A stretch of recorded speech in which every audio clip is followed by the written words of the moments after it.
What up, witches, and welcome to Witchin' and Bitchin' a podcast. I'm your host, Darren. And I'm Vicky. How are you all today? I hope you're doing really, really, really well. Oh, you've I'm gone really, really high-pitched well. again. I'm excited. Because I'm excited. Why are you excited, Vicky? Tell us, why are you excited? We have a special guest today. Yay! So before we bring our guest on, I'm just going to read a quick bio out to you all. So Veronica Varlow is the last of a line of Bohemian Witches, a fourth-generation intuitive and an international burlesque showgirl. She is a confidence and sensuality coach who has been featured on The Tonight Show, Playboy, CNN, and MTV in 150 countries worldwide. Veronica and her husband, David Garfinkel-Varlow, established the branch of witchcraft known as Spectaculus. I almost feel like I need to say Spectaculus. Yeah. An intersection of the Bohemian Magick legacy of Veronica's grandmother Helen and Garfinkel-Varlow's rock and roll pagan practices, which stem from natural mysticism and instinctive creativity. Veronica is also one of the co-founders of the infamous Chelsea Hotel Coven in New York City and the founder of Witch Camp, held at the Magick House in Woodstock, New York. She also writes a regular column called Life of a Love Witch for Enchanted Living magazine. Veronica lives in Brooklyn, crafting spells and making magic with David and her familiar, the half-wolf, half-chihuahua, known as Niney. So please welcome Veronica. Yay! Hi. Hello. How are you? That was such an awesome bio, by the way. Oh, so good. Well, the delivery was stunning. And yes, I know. The hand movements, the lively. We're casting spells. You are definitely a word witch over there, casting your spells on the airwaves. So I'm loving it. Yes. And for those that are listening on your favorite podcast channel, as opposed to watching us on YouTube, know that you can always jump across to our YouTube channel if you want to see what we look like when we're doing our hand movements and all our gestures and all our extraness. That's not us at all, is it? No, we're not extra. Who says we're extra? All right, well, I better reel it back in. So I go back to the interview. As you can tell, we're quite excited. So this is how we often start. We start with all of our guests this week because it's something that we feel really passionate about as well, is that there is just sort of no one way to be a witch, and that everybody can define that for themselves. So with that kind of in mind as well, what is your personal definition of a modern day witch? And it's just your personal gnosis. It's not umbrella for everybody else. It's literally just you, just for you. Well, my definition of a modern day witch is somebody who really taps into their ultimate, raw, wild magic that I feel like every single one of us was born with. And I feel like when we were little, we were so in touch with our intuition, because we were just learning language. And I feel like we were very in touch with that. I feel like we were in touch with our imagination. We could see different worlds. We can play with 2 sticks in the woods and it would be a whole other portal to another world. And I feel like as we grow up, the world makes us doubt our intuition. And it makes us, it kind of, every single time that people are making us doubt our intuition, or that we're moving further away from our magic as time goes on. And I feel like a modern day witch is just somebody who has taken away those layers of doubt and gone back to their original. That's something that all of us have. We're the best, most wildest witches when we're little kids. And so I think that it's harnessing that, but being the adults that we are. And that's what I think a true badass modern day witch is. Oh, I love that so good, so much. I think that's a new t-shirt. Good. Badass witch. I love it. I'm getting a new t-shirt. That's it. I'm going to put it out in the universe. I'm going to find myself a badass witch t-shirt. That's I want it. I want one. Because when you said that, because I'm like, this is like a bit of a tangent, but we love tangents. So I actually teach multiple fitness formats, and one of my classes that I teach regularly 4 times a week is called Badass Boot Camp. So it's basically like boot camp. And he was like, what's the difference between this and regular boot camp? I'm like, well, because in this one, you're going to be badass. They said, how am I going to be badass? I'm like, look at the instructor. Like, you're just going to get badass just by being here. Like, Love this. and literally people love it. Like, I've men, women, doesn't matter, gay, straight, whoever, like, you know, they all just love it. And it's me getting to yell at people, really, but it's fun. Anyway, no, side note, just because you said badass, I'm like, oh yeah, I'm feeling badass. Oh, I love it. Yeah. See? Yes. Got it all there. It's beautiful. And then Yes. also with that as well, do you call yourself witch? Do you use the term witch, or do you use any other terms or titles, anything to describe yourself and your practice? I proudly use the word witch because I Beautiful. feel like it's a taking it back. I feel like witches were maligned because they were sensual beings, because they were stepping out of the box, because they weren't, you know, staying in line with how society wanted them to be. And so I am proudly all of those things: stepping out of the box, out of line, and sensual, and owning it, and playful as hell. Beautiful. So yeah, I proudly use the word witch. So I think it's a very powerful word. Yeah, definitely. I think sometimes we underestimate just how powerful that word is, and when you reclaim that word and with all the feeling behind it, like you just mentioned. And it's interesting because I've seen so many people that I've met as a result of this podcast, not just guests on the show, but people who have reached out to us on social media and then wanted to friend us. Like, I'm one of those people, like, if someone's to send me a friend request, happy to be a friend. Like, you know, it doesn't bother me. I'm not exclusive. I'm everybody's. No, I'm just kidding. You know what I mean? Like, as in, but then I've actually seen some of our listeners who have turned into friends and how they've reclaimed that word for themselves. And even just that transition, just by affirming to the world, I'm a witch, without questioning or doubting the delivery, I'm a witch, the end, full stop. You just see this change in their whole demeanor. Like when they get out of that internal dialogue that they have with themselves about, oh, but, you know, people are going to ask me this question, or people are going to, you know, and what if I don't know all the answers? And they start asking me questions like, who cares? You're a witch. If you're a witch, if you think you're a witch, you're a witch. The end. Done. You know what I mean? I just love it. I love it. Done. You are a witch and you create with your word. Just like go for it and do it. Because I mean, I grew up this way and I don't know all the answers. I don't know. Like somebody asked me today what, you know, what my top three, like what my astrology thing is. I'm like, I have no idea. Oh, my sun, moon, and rising. Yeah. And my grandmother didn't do that. So that's not kind of in my world. I don't know anything about astrology. And I hang out with a lot of people that are very into it and they're really good at it. And that's their magic. And it's totally fine to not know. It's beautiful to not know everything, because that means you're constantly growing. And it's like, it's funny because I've been seeing this whole thing with like grimoires, like creating your spell book, and about like people saying like, oh, you need this like $200 leather bound thing, and you're going to write like all of this, you know, you have to have the perfect pen and things like that. And for me, my grimoire is exactly like my book, Bohemian Magick. I mean, it's held together with electrical tape. It's everything. Like my messy lipstick is on one corner of it. It's got like a teacup stain on one corner.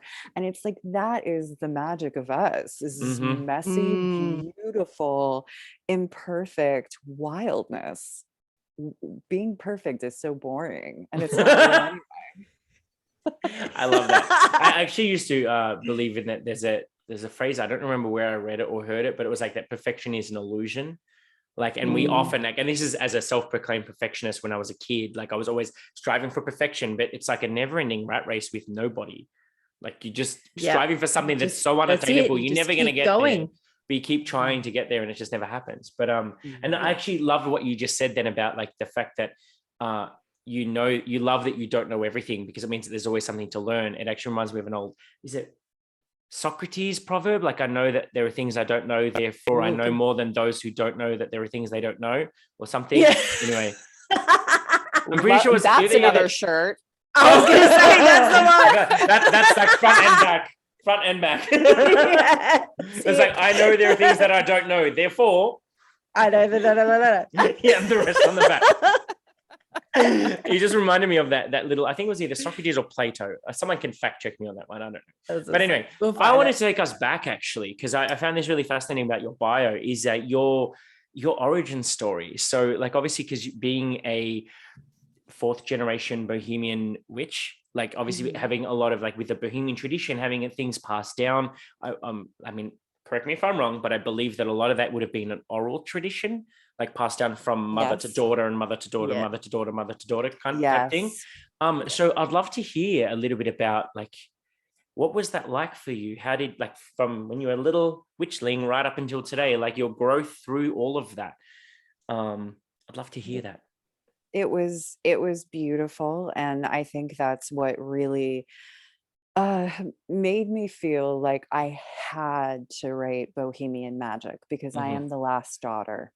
Yeah. And it is a tradition that's been passed on to me. And while I've been a part of the witchcraft community for forever, the magic that my grandmother taught me is there's some overlap, but it's very different than your traditional witchcraft.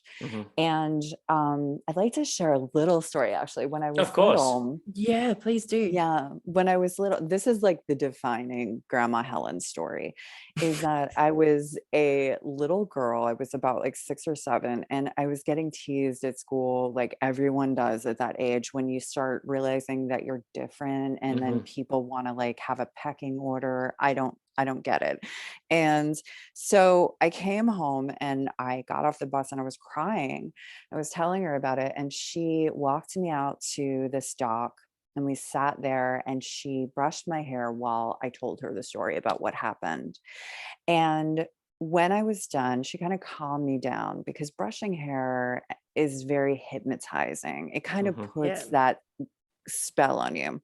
So I calmed down, and when I was done speaking, she took the brush out and took my hair, the clump of my hair, out of the brush, and she put it on the dock, and then put a little rock on top on the side of it to hold it down.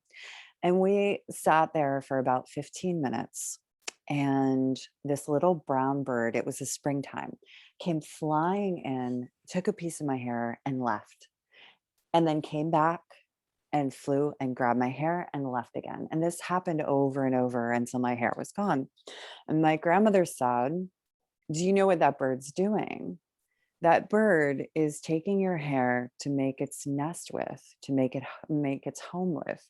And baby birds are going to grow up singing in your hair. Why would you care about what anyone else thinks about you?"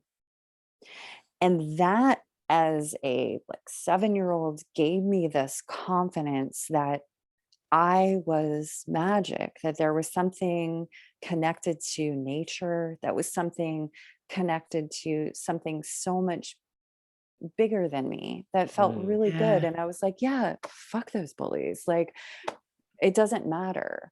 And it's interesting, because I was on a different podcast that shall not be named, and the woman said, well, I would be really disappointed, because I would want my grandmother to hex those bullies. And I was like, well, if she taught me that, that was a crossroads moment. It was a moment where it could have gone really good or really bad. And if she would have taught me how to hex at that moment, which she never did, by the way, but if she would have taught me, then I would have spent my whole life hexing, because we're different. We're different. We've chosen like the outside of life. And the thing is that there's always going to be people that are threatened by that. There's always going to be bullies. And I would have spent all my energy and all my time hexing all the time. But instead, she showed me how to tap into me and the good things going on with me, and me being a magical creature, and about how, nature, like, we're working together, and how beautiful that is, and not even to pay them any mind, because what they think about me is none of my business. Like, let them do their own thing. And that changed my life. So that one story really sums up how it was like growing up with Grandma Helen, because that was a Bohemian ritual, is leaving your hair out for the birds and now if you're watching this, you could see that like I've got I know, that's why I was looking at all the feathers in your hair. I'm like, oh, I think I know why. So you is this have that the those, birds 'cause I was leave the reading it. feathers out for you? Yes. This is kind of like my power thing and my hair. It's like spells in my hair. And this is kind of like in memory of my grandma Helen, that she's always here. And it's just on my left side, which my grandmother, another thing that Bohemian Magick is about, is she told me that your dominant hand belongs to you, which is my right hand. And the non-dominant hands, which is my left side, is a spirit hand, because you don't have as much control over it. So that's where the spirits, this left side is where the spirits can come through. So the feathers are here on the left side for my grandma to come through and all of that. So, and then this is my side. So that's why it's all on the left. all spells. And it's all spells. Thank you so much for sharing that story too, because that actually gave me goosebumps. Like when you were talking about that exact story, like not that I'm not claiming to be of any like lineage or anything like that, but like I've had, I guess now, like you sharing that story has kind of made me reflect on some of the things, the stories that my grandma would tell me, because we're also from a similar part of Europe.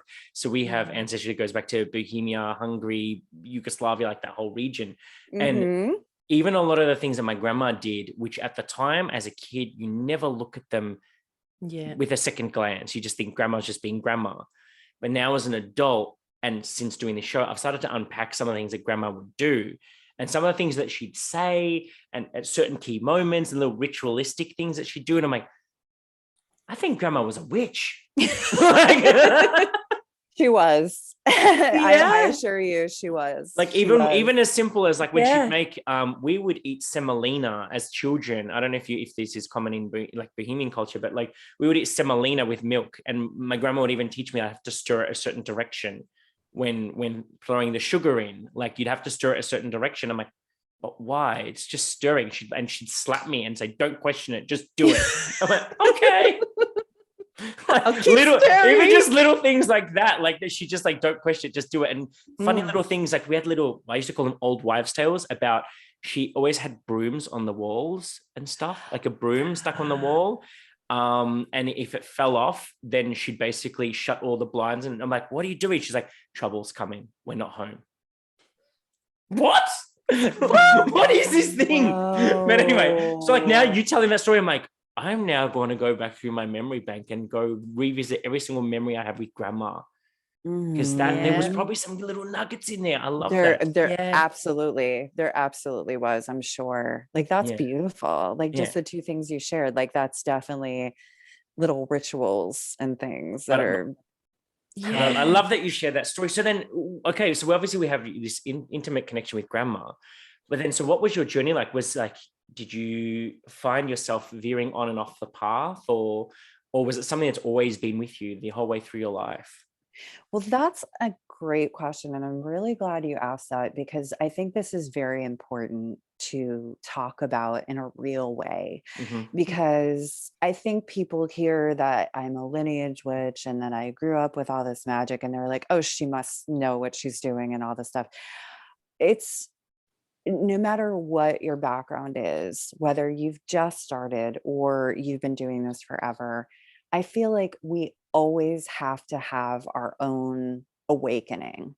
And with me, what happened was I moved to New York City. You know, my grandmother passed away. Life got really hard. My parents got divorced. Like, I was like, I don't even know what the hell is going on in my life. And I just kind of moved to New York, started to do my dream, but like needed to make money. And my life became trying to keep a roof over my head. And like, it was really hard because like New York City is not cheap. And I wanted to succeed here. And I worked like crazy, and I just didn't have time for magic. I was like so busy just in this rat race situation, because you feel like you have to, like, society just tells us like we have to like achieve this and like have this material success and have this thing. And like I bought into that shit. And because I was like, okay, like I want to make my parents proud and I want to do right. And one day I was volunteering at an animal shelter, and I got attacked in the face by a Rottweiler who ripped off my nose and nearly blinded me in my left eye. And I'm telling you, I believe that part of my guides are animals, and especially dogs. And that dog came to me to be like, girl, you better wake up because you are going down the wrong path. And if that moment hadn't have happened, yet another crossroads moment, like I forgot who I was. I fucking forgot my magic. I forgot, I was just like this machine. And I was really unhappy. And I ended up being in surgery for 8 hours. And I thought to myself, like, why didn't I do the things in life I wanted to do? And it all came down to, I was just afraid of what other people would think about me, or I was afraid of like not like doing the right thing. And I was like, fuck it. When I get out of this, I'm just going to go full on into rebuilding who I really am, because we don't have guaranteed time here on earth. I mean, especially with this whole COVID situation we've all been dealing with. Like it's a wake-up call. It's like nothing is guaranteed. So like, let's do this and let's do this right. And I mean, if it wasn't for that dog, this book wouldn't have happened. We wouldn't be talking. I would probably be in some corporate job. I would probably have a ton of money, but that's not happiness. That's not riches. This is riches. Us meeting from across the world from each other, connecting as people, that's fucking riches to me. That's wealthy as hell. I don't care about all of those material things. Like, it doesn't matter. At the end of my days, I'm not going to be like, wow, I wish I had more stuff. I wish I had more time meeting new people and like getting more memories, energy from the two of you, and like having this conversation is like really beautiful. Yeah, that's so beautiful to share. And like, I know I'm bringing up my grandma again, but just something you said when you're like, I don't care about the material things, you actually remind me a lot of her, weirdly enough, because my grandma, every time we used to go visit, she'd always say, come here. And then she'd like open her purse and she'd give us money. And I remember like when I was a kid, I was like, oh, wow, grandma gave me $5. As we got older, it was like, oh, wow, grandma gave me $20. Okay. Like, oh, wow, grandma gave me $50. And my mom's like, stop taking grandma's money. I'm like, but she gave it to me. Like, I didn't ask for it. She just gave it to me. And so every birthday, Christmas, or any time we'd go over, she'd always give money. And then one time as an adult, I started rejecting the money. And then she would like give me the death stare, and she'd take my hand and she'd shove it in and she'd close my hand over the top of it. And then I said, why are you giving this to me? I work now, grandma. I don't need money. I'm a grown ass adult. And she's like, I would rather give you money now and watch you spend it on the things you love than die knowing that you're all going to have some party when I'm dead. And I'm like, what? Like she had that belief system of why am I going to take my wealth to the grave for? Take those memories. If I've got money, take it and spend it and have fun with it. And I just want to show me what she's got. I was going to say, she's got the memories then of the enjoyment of seeing you buy something that you love or do something that you love or whatever. It's those things, it's memories. We can't take the other things with us, but we can take memories and we can make sure that we've lived well. Yeah, but it's just so what you said just reminded me of that. I'm like, oh my God, like you just, anyway, side tangent. I think my grandma is channeling me. I was going to say, she's coming in. She's coming in. Loving it. But so let's talk about this book, because it is truly like I've read many a book over my many years as a witch, and like I already touched on it earlier that like I love your book because it's so beautiful. When you open it up, it's literally like how you described it. Was this on camera or off camera? I think that was off. It was off camera. Yes, okay. So we haven't talked about it on. Okay. Stop, rewind, play. So I know. Let's talk about the book, because like I love the fact that when you open it, it doesn't matter which page, it literally looks like a scrapbook that you've just put together, literally with sticky tape and like boss stick and whatever. Mhm. I love that about it because it's exactly how you describe this Book of Shadows. Because yes, I'm one of those witches who always said, I'll write a Book of Shadows when, as in when it's I all find the right book, perfect. or when I find the right words to say, or when I find the right pen to use, or Anything. when, and then I'm 37 years and I've never had a Book of Shadows until recently. Because now I'm just like, fuck it, just put it together. Right. But yeah, so let's talk about this book because it's beautiful to look at. And I would love to know. That's it. Like even just visually, it is Yeah. just amazing to look at. It's Yeah. not, anybody can see it. It is literally like there's beautiful photos in there. There's little spaces where you can add parts of yourself when you're doing a ritual or a spell. And there's just so much in it. It is gorgeous. Yeah. And I'm sorry to just cut you off then, but No. I just absolutely love how beautiful You're it fine. is. You're fine. You're fine. It's like, and I know that it probably sounds like we're giving a bit of like blowing smoke, but we're really not. But we're both book nerds. We're both and like, book this nerds. is awesome. Me too. So when I find a book that's not a book, like as in it's so much more than just a book. Yeah. Like Mhm. I have so many on the shelf that's just black text on white paper. Like I don't need another one of those. You can Right. almost feel the magic come through it. Yeah. If that Thank you. if that makes sense. Yeah. Yeah, like Thank it's just you. feel like you're in it and that it's immersed in it and that it's like almost like we're holding your book. Yes. Your Book of Shadows or Yes. something, or your That's It's like grimoire or it's something like you that. gifted to us. Like it's even got Yeah. photos of you and your family members and like, you know, Yeah. little things that you've stuck in it, like which aren't real, like for example, lockets of hair or like little charms or whatever. Like that thing that looks like it's stuck on there, like, you know, whatever things. So it's so just, I love that it's so kitsch and it's very bohemian. That's the best word to describe it. Very Thank bohemian. you. Yes. I wanted to, when I was coming up with the idea for the book, I really wanted to give a very authentic view of how my own grimoire looks like. And the book is an art spell. I Mhm. wanted to be in this book with like, I spent half my advance getting the photos that I wanted that would be magical for me to be like looking at and seeing on these pages. Like there's like photos of Kurt Cobain and Jimi Hendrix and Jim Morrison and the Rolling Stones. And it's very like, those are some of my heroes and some of my influences. Frida Kahlo. There's a lot of that magic in there, and there's a lot of art magic. And so it's basically an altar. And then there's journeys that I take the reader on with me, and like we'll go on a road trip together for a moment, because then you go into the spells. I take you to the initiation. And so the page will be a full centerfold of like us, like a road at night, and the pages are typed and taped on that. And I wanted that to happen so that it would be like, if you pulled away the words, you can fall into the portal of driving with me next to me at nighttime, and we could actually go on this journey together.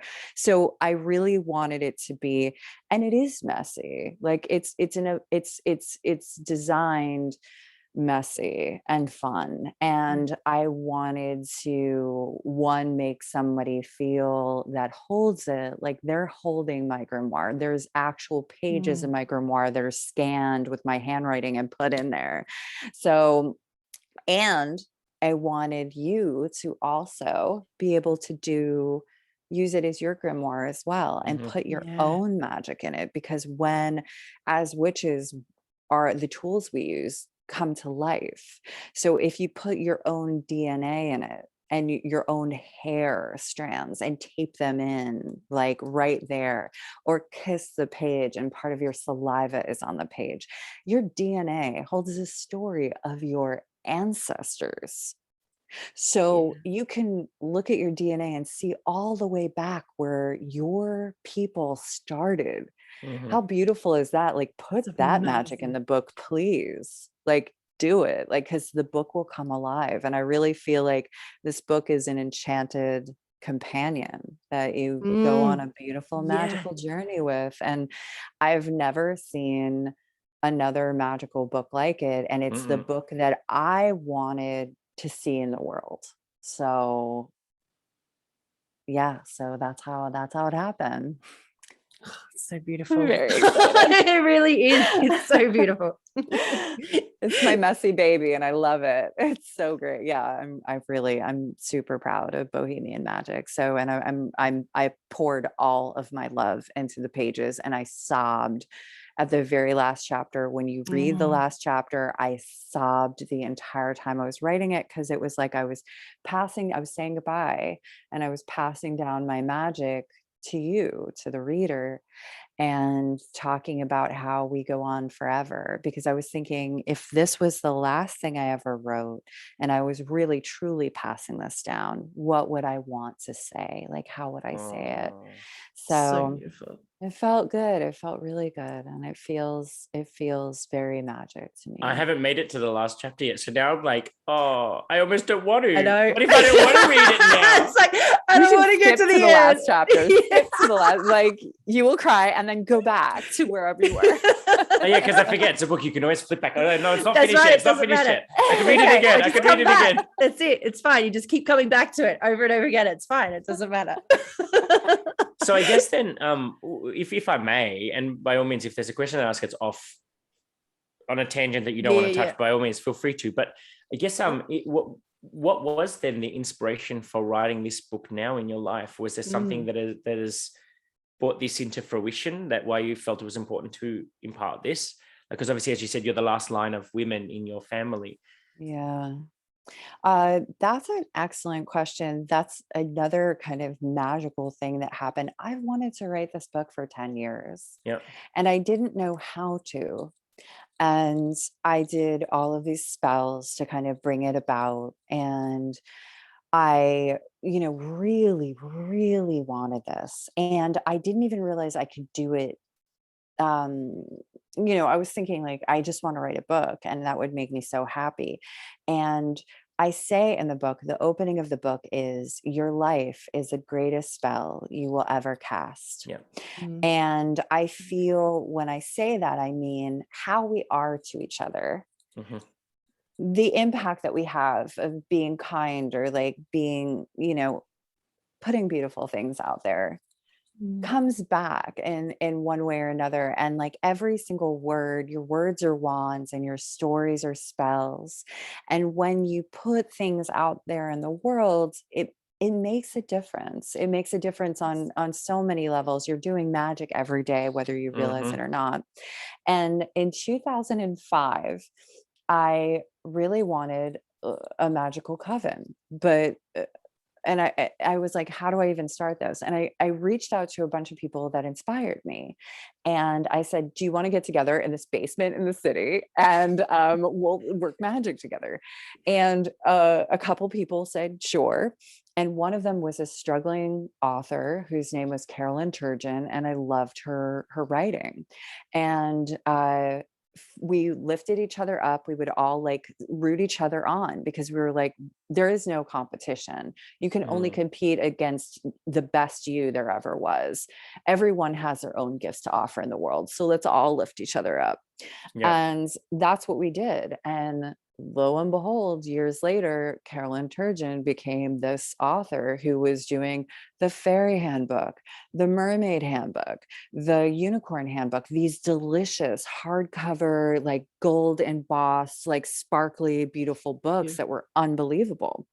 And she went into HarperCollins and they said, well, we want to give you another deal. We want you to do the Witches Handbook. And she said, well, I would love to do that, but everything would just be a book report of what I've learned about witchcraft from Veronica Varlow. So I'd rather just bring her in here and do it. I mean, who does that? Like, that is aligning yourself with people that are really vibrating on this high, beautiful level, that she's like, you know what, this isn't my book. Like, I appreciate it, but it's not my book. She walked me into HarperCollins with no agent, no proposal, no nothing. And I was like, hi, well, this is my idea for a book. And this is my grimoire held together by electrical tape. What do you think? Yeah, with like my hair in it and like, coffee stains and like my lipstick. What do you think? And they were like, this is great. Like, this is exactly what we want. And it happened. And I feel like that happened because back in 2005, I was like, I want to create a beautiful community where we lift each other up. And she was one of those people.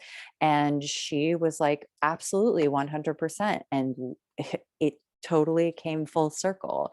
And it was a spell that was cast out of wanting to like be around these beautiful people who cared about each other and artists that supported each other. And it came back, and I got the most beautiful gift from that. So I feel like good magic gives you beautiful gifts in this world.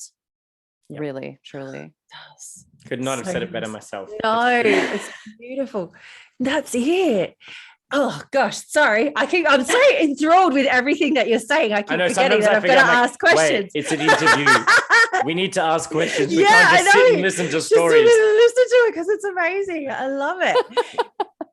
So a couple of tangents we could go on here, but I'll take one. I want to come back into it with the book, and because it's kind of the basis of everything that you talk about with everything as well. And can you just explain in the beautiful way that you do that what the wild is and this You stole my question. I was going to go there.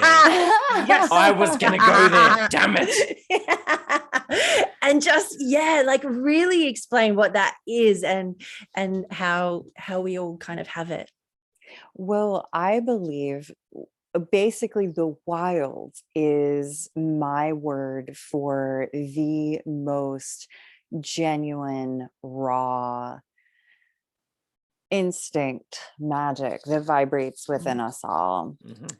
Like I was talking about in the beginning when we were talking about like how we are as children. And I feel like it's just pulling away those layers. The wild exists in us all. And society has tried to tame us. And so when you pull away from that and you think, you know what, I'm going to be my truest self, because I'm saying wild as if we were like animals out in the world doing our thing and being the truest version of us in the best possible way that we can be, and not worrying about, are people going to think weird things about me if I'm like this way or that way? This is being fully beautifully you, I think, is really, and like harnessing all that raw, beautiful power within you is the wild. I think when you mentioned that, it came up to, well, this is just something that popped into my head, because in the tarot, which I know you also teach, so my life path card, based on my numerology date of birth, what do you call it? Redacted or whatever, when you bring it down together to one number. Bring it down. Yeah. So mine You're is a number. teaching me something. Oh, well, don't know. Okay. So again, something I don't know. So you're teaching. Okay. I'm growing. Continue. I teach my students is where you put down your whole date of birth and you add all the numbers together. So mine comes to 35, and I add, because 35 is above the major arcana numbers. So then I add it together again, and it comes to 8. And 8 in tarot is the strength card, and then I say that that's your life path card. So yeah, you'll have to do this now off camera. You can write down your date of birth, add all the numbers together. If it's 21 or less, then that's your first life path card. But then if you can keep reducing it, reduce it down. Some people are lucky enough they have 2. Like if you're a 21, then that also becomes a 3. So you have a primary and secondary life path card and whatever. Anyway, I'm a bit of a tarot geek. I love all this shit. But when you were saying that thing about taming the beast and, being your true authentic self, it brought me back to my life path card, which is the strength card, because it's like knowing how to be that angelic person who wants to walk in the light and spread the love and all that kind of stuff. But at the same time, taming the inner beast, but then knowing that beast does exist within. And you know what? If you cross me, I'm gonna rip your head off. Like it's that confluence of both things. Like that beast is still in there. I might be all peaches, cream, rainbows, and buddy, smile on my face, spread love. But you fuck with me, I'll fuck with you back. Side tangent, but just to say like, because that's what the wild is, and like it's funny because one of my patron deities is Kanunos, the god of the wild, and the whole time when you're talking about the wild, he's like, see, there's a reason I'm in your life now, isn't there? See? I'm like, are you wanting validation? You're a god. Like you don't need my validation. Sorry, sometimes I feel like I have like weird little mini episodes when I talking to him is around. I am learning so much. I can't wait to do this like off camera when we're done. And totally. I'm learning so much. This is beautiful. Totally. But anyway, so I did want to now I lost what was my question with all of that. That's cool. I lost my train of thought. Yes, go. Because I lost my train of thought as to what my question was. And then also, so then my other tangent was to go into the whole Spectaculus line of things. Spectaculus. Can you tell us more about that? Yes. Light it up. Because now every time you say it, you're going to have to do the arm movements. I love the arms. I'm loving this so much. Can you tell them a dancer? Like jazz hands. Yes. It feels so good too. It feels like I'm casting a spell. We're all casting this spell together worldwide because we're across the world from each other, loving this at the same time. I know. So good. Spectaculus. Yes. Yeah. So and you have to do it in that stage voice too. Yes. Spectaculus. With like a little bit of like a whisper. Husky. Yeah. At the end. That's at the end. Oh my God, I'm loving this. You too at home can do this. So what Spectaculus Witchcraft is all about is that, like I was saying in the beginning, I was in the witchcraft community, and a lot of the things that my grandmother taught me, these little rituals and folklore and stories, I had never seen anywhere else. I had never seen them in any witch books. There was some little crossover, but it was very much its own thing. Mm-hmm. And I think that if you want to give something power, you name it. Mm-hmm. So I didn't want my grandmother's magic to get swallowed by the word witchcraft general. Yeah. And because there's something that's a little bit different. It's got this spark to it. And my husband, David, and I practice a lot of art magic. We use a lot of singing, a lot of, he's a musician, using art, using collage, using the art spells that like of the Bohemian Magic, the book just is, of, dance. I'm a burlesque performer as well, in, dancing with fire and all of these different ways. I mean, when I say art, I believe that art is magic and magic is art. I believe that if you are creating and crafting something and you get to this level that's almost out of your body, if you're really in it, it's like a portal that you open with your art. And Spectaculus is the name for our witchcraft that is the foundation of my grandmother's Bohemian Magic and the art magic that we all do together. And in Spectaculus Witchcraft, we all arrive at the table together. There's no hierarchy. There's no like high priestess and like the lowly newbie. We all see value in learning from each other, because I think that when you do that hierarchy thing, that it cuts off your learning and growing. Like I've already learned things talking to you guys today. Like we're teaching each other in conversation, coming to the table together as, equals. And it doesn't matter what your background, education, how long you've done, because some of the beginner witches come up with things that I would have never thought of, because I'm so trained in the magic that I do that I'm like, wow, you're blowing my mind right now. Never even thought of it, kind of thing. It just comes from nowhere. So those fresh eyes. So Spectaculus is about like art witchery mixed with this Bohemian magic. And at the Chelsea Hotel is one of the places where we do our coven.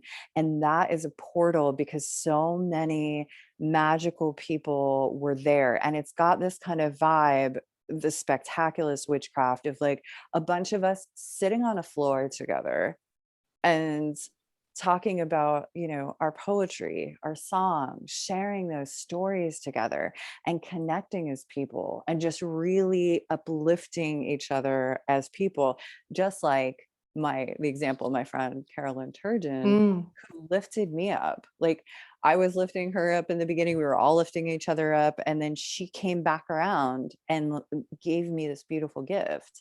And I feel like, you know, that's what Spectaculus Witchcraft is all about. So Bohemia and art and rock and roll, and that's how we roll. In. Everybody come on down. Like everybody's welcome. We're all good, you know? So, because there's a lot of different traditions, and I think that there's a lot of gatekeeping and things like that. Yeah. And I'm just like, look, you know, we don't do that. We don't do that shit. We all just like hang out together and like really, you know, make beautiful things happen in the world. And that's what I want to do. I think that's gorgeous. That's exactly it. And isn't that at the basis of everything? When we strip away all that other stuff, you, like you said, you just stop that ability to be able to learn, to grow, to interact, to create amazing things and to create beautiful things. So just all coming together as equals is amazing. Yeah. So true. And like, you know, I never want to, I don't like that whole like high priestess thing and stuff like that. Like, it's not my jam. Like, I just don't like, you know, I don't like that in any kind of witchcraft. I don't like that, the pecking order. I don't think that's what it's about. We all have magic within us that's unique. And I think when we listen to each other and communicate and learn and grow together, we all rise up together. Yeah. Beautiful. And I like that now I've got so many different tangents I can go down. I'm gonna pick one because it resonates with me personally. I mean, I feel like it would resonate with me more than Vicky, only because of what it is. So you mentioned that you're obviously a burlesque dancer. Something that I do, because I've been a dancer since I was 4. So I was like, I'd done all kinds of like Hungarian folk dancing, German folk dancing. I performed in Serbian folk dance groups for over 10 years, even internationally. I was a ballroom dancer competitively for like, you know, however many years.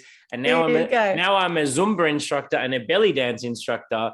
Belly dance is as a result of the longest lockdown of the year, last year. I did a course with one of my friends who's half Egyptian, half Swedish, and she taught me how to belly dance. And then now I teach other women how to belly dance. And for me, it's not just about, because a lot of people are like, a man teaching belly dance. I'm like, some of the best belly dancers in the world. Thank you. But I'm gay also, so it's like I just want to wear the little sparkly, tassely, sequin covered little. So you're doing a little shimmies and everything's like jiggle. But and so for me, it's funny because then obviously all of this came to a crux with like the witchcraft stuff has kind of taken revival. Tarot's kicked off again. The belly dance stuff's happening, and like even when you said about coming out of yourself and like kind of let go of everything, I literally do that every day of the week, bar Friday and Sunday, because they're my 2 days off. And it's like, for me, it's not just, people think I'm there to teach a job, like to teach people fitness and dance and whatever, but for me it's so much more than that, because it's actually like I have almost this, like Beyonce calls it Sasha Fierce, like this other personality takes over. And you kind of, you're there but you're not there, and it's almost like you transcend your body and you're no longer like, your body just moves and you just allow it to happen. And it's like through dance, I find that whole thing of movement and conjuring, because you're literally using your body as like a vessel of unspoken word. I know this is sounding a little bit poetic, but you know what I mean? No, I love it. That's another shirt. That is a quote. That is a soundbite for the show right here. That's beautiful. Yeah. Your body is a vessel for the unspoken word. Yes. Well, because it's just like you just, when you feel something, you do it. And like sometimes I don't necessarily do things technically correct, but if I'm feeling something, I'll do it. So sometimes I take a more of a masculine kind of, you know, vibe. Other times I'm being very uber feminine and getting all my like jiggle on, like, you know what I mean? Shimmies. Yeah, all the shimmies. But I want to hear about you, because I just talked about me for 5 minutes. Anyway, I want to hear about you. I love this. I want to hear about you and like how have you been able to incorporate like burlesque and what you do? Because I know that being a sensuality coach as well, I would dare say that burlesque would play a huge role in that, because like some people find, you know, various types of art forms, they find them a bit risque or out there. Whereas for me, I love a really good burlesque show. like I love going to the fringe festivals. I don't know if they have them in the States. If that's They do. Yeah, so Yeah. going to the fringe festivals where, Yeah. which I think I watched one where there was this woman, she came out and she did is it the fan dance? Is that what they call Yeah, it? fan dance. The Yeah. fan dance. And I was just like Yeah, it's mesmerized. amazing. And of course, I'm not looking at the titties because I'm not interested in them. But Right. I'm there for the art form and the expression love and the them. freedom of just her just being there in her raw self, dancing with these fans, and that whole like it's almost like seductress kind of thing Isn't that it? she's got going It's on. like a whole spell of its own. Oh, it is. A good dancer knows how to suck you in. Yeah. And it's almost like that incubus, succubus kind of like you're so in there that they're almost taking part of your soul and they're like, come here. I'm taking bits of you with me. And now I'm doing more hand gestures. Yes, see, like the hands are going now. But I'd love to hear about like stories of like, you know, how did you, was that just something that naturally happened, or how do you incorporate your dance and your movement into your craft? Because whoa, that's a great question. You know, it's interesting because one, I have to say a very important thing is that I felt like my sensuality and my spirituality, my sensuality and my witchcraft are married. So it is this beautiful, instead of looking at sensuality as a place of shame, which oftentimes the culture wants us to look at it that way. Yeah. I was like, fuck that. And I think it's very important. Something that you said was that you said, like, you know, when you're like, just start doing it, you were talking about belly dancing and you're like, you know, like just start doing it. Even if you like, you don't feel like it's like exactly perfect at that moment, but you're like, then you get to this space. And I feel like there's so much pressure when people say like, I'm not artistic or I'm not creative or I can't dance or things like that.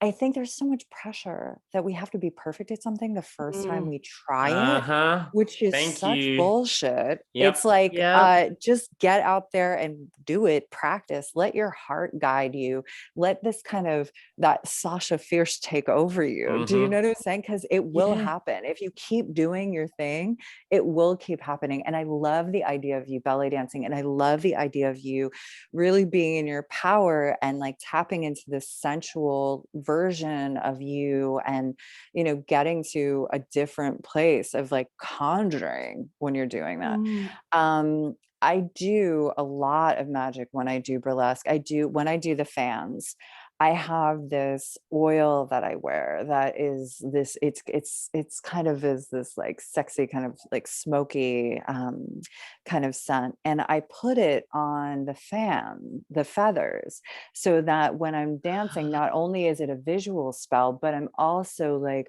wafting the scent of my perfume out into the audience as well. Oh, you so little witch, you.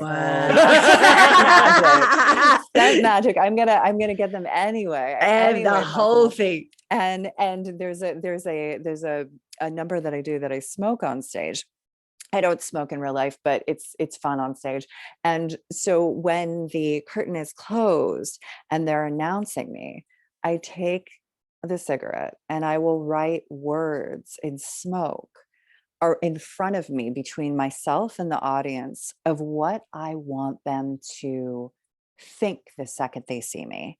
I'm putting words into the air so that when they open up the curtain, even though they can't see them, they feel them and they're there. And then I'm just like, oh, we got this. Cause you know, you have to kind of get your mojo working. You have to like tap into, you know, because, you know, everyone has got insecurity. There's plenty of times that I've been on stage where I'm just like, I'm about to go on and I'm like, oh man, can I do this tonight? I'm like feeling bloated, or I'm feeling like I'm having a bad hair day, or like I can't get my eyeliner to look right. Like we all have that. But when you just are like, fuck it, I'm tapping into the rawest, wildest thing of me, and I'm just gonna do my witchcraft. I'm gonna put smoke and words of what they're gonna think about me, and then suddenly I take my power back and I remember who the fuck I am. So whenever you're feeling insecure or you're feeling an imposter syndrome, it's just because you forgot who the fuck you were at that moment. It was like this amnesia of your greatness.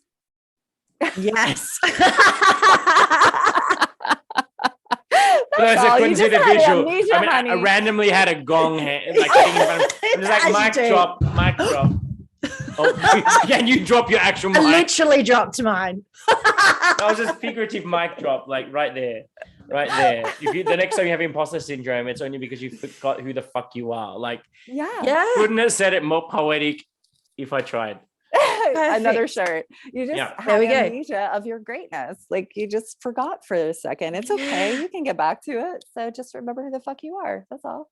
I'm gonna do it. I love this. I love it. And I see, do do you too. know what? Do you know what, Vicky? In this, you'll understand this. So Yeah. I think this will be the episode that's going to get my husband watching the show. And Yes. listening.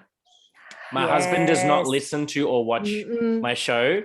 He hears me talking. Like he can, like he's in another room, like in the house. He's at So work. is mine. Yeah, he's working from home, but at the other end of the house. So he can hear me like waffling on to Vicky all the time. Yeah. So he's like, I don't need to listen to his show. I hear you talk shit all the time. Like, I'm not talking shit. This is good stuff. This is good stuff. This is good stuff. He's like, I'm yet to hear any good stuff. It's juicy. This is definitely juicy. But I think this is the one. If anyone's going to be able to bring him on the show, it's gonna be this conversation with you. Yep. Because you have this air about you that I think he's going to resonate with. Because my husband has this. He's basically his motto is he is always 100% unapologetically himself. Ooh, And if that's someone beautiful. has a problem with that, then that's their fucking problem. Because he said he's like, I'm not going to dim my light for no motherfucker in this planet. He's like, if they can't handle my light, they can turn around and walk away, or they can put on some fucking shades. Like, he's just like, he's like, I'm not going to dim my light for you. You don't like it? See ya. Bye, bitch. Like, yeah. So I think that your energy and his energy is just total like right Perfect. there. They're like love children. I love it. I love it. Yay. Oh my God, this is awesome. So now we've talked about many, many, many things, but I know we talked about off camera. There's a very special way that if someone wants to order your book, they can get a signed autographed copy whilst also supporting local business. Did you want to share that with us on camera? I certainly do.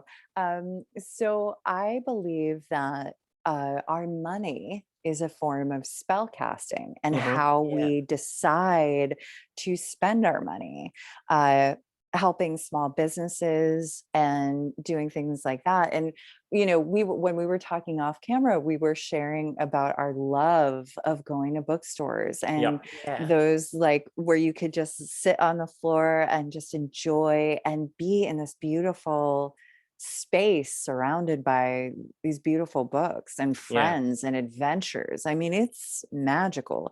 And I want to live in a world where my local bookstore is thriving. And with a lot of the big online companies and things like that, they're really threatening our local spaces.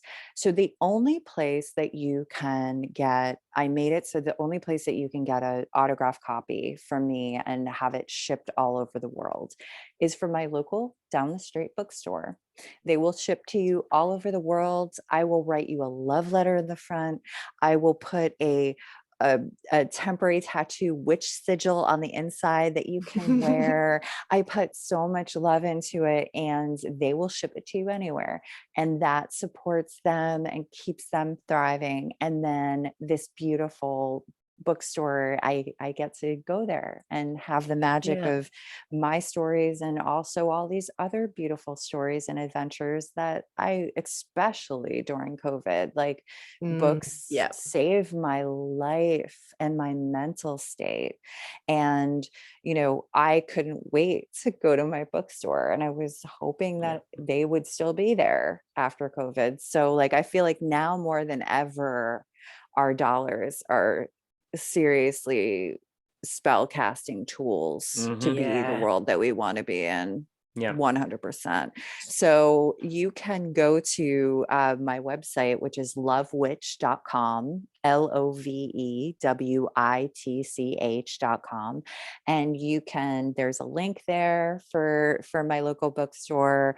And I go down there every week and sign these massive love letters in the front. Like, I will write you a special thing, and they have rooms where you can like, who's it to and what do you want? And I will do all of that. So yeah, and all my classes are there. I do tarot classes. I have Love Witch Academy. I have the Spectaculus School of Spellcasting, where you actually get one of my books, yes, as part of it, as a companion. So there's a whole world on lovewitch.com. Yeah, it's like I love it. the sexy version of Harry Potter. There's another t-shirt. I'm the sexy version of Harry Potter. Oh my God, I'm totally doing that. I love that. It is so good. Yeah, this episode has been like moneymaker, right? I was going to say, where we're spending our money, it's all there. It's all there. We're going to make all the t-shirts. That's it, done. I'm buying all the t-shirts from you. So I'm spellcasting, buying my money. Don't worry. I'm absolutely buying a copy of your book from your local to support me local, too. but also because whilst obviously, I mean, we obviously have the perk that being on a show like this, we get to read the books in soft copy before we bring you on air. Yeah, the electronic. So we get to, know what we're talking about. We're not just talking some shit, but like, I always love it that, like, whilst that happens and it is a perk of being in media, however, when there's a book I love to then be able to then show my reciprocity and actually support the author financially as well, because it's like, then I get a keepsake as well. Like it's a win-win. Yeah. It's a win-win. So I'm absolutely doing that. Yeah, me too. Because it's such, like you said, like it is so important now where we spend our money and how we spend it, and to look beyond just what it is and what you're getting and all of those kind of things, and to really see that as more of an energy thing or a spell or a magic. Well, money is just energy. That's all it is. Yeah, that's right. Money is just energy. I would rather support somebody that I know, a small business or something that I want to still be around. If we still want these things, we have to support them as well. And look, I'm guilty of doing the whole COVID lockdown, can't go anywhere. Let me just go on the websites and buy all the things. Mm-hmm. I think I was getting a package a day, sometimes several. That's pretty okay. Much all the time. I think it was, excuse you, judgy witch over here. I used to love it because I used to get that unboxing, so it was fabulous. Yeah, every day I'm like, look what I got, Vicky. Like, and then she's like, what'd you get today? And I'm like, it wasn't for me, it was for Chris. So boring. But yes, so why am I still playing with this now? I don't know. I love it. So with lovewitch.com, we're gonna pop the link. So that's where everything for you. Everything. Can get to your course. We can get to everything through Love Witch. Yes, everything. Yes, and then I'm also at Instagram I'm on Instagram and TikTok at Veronica Varlow, and that's VeronicavaRLOW.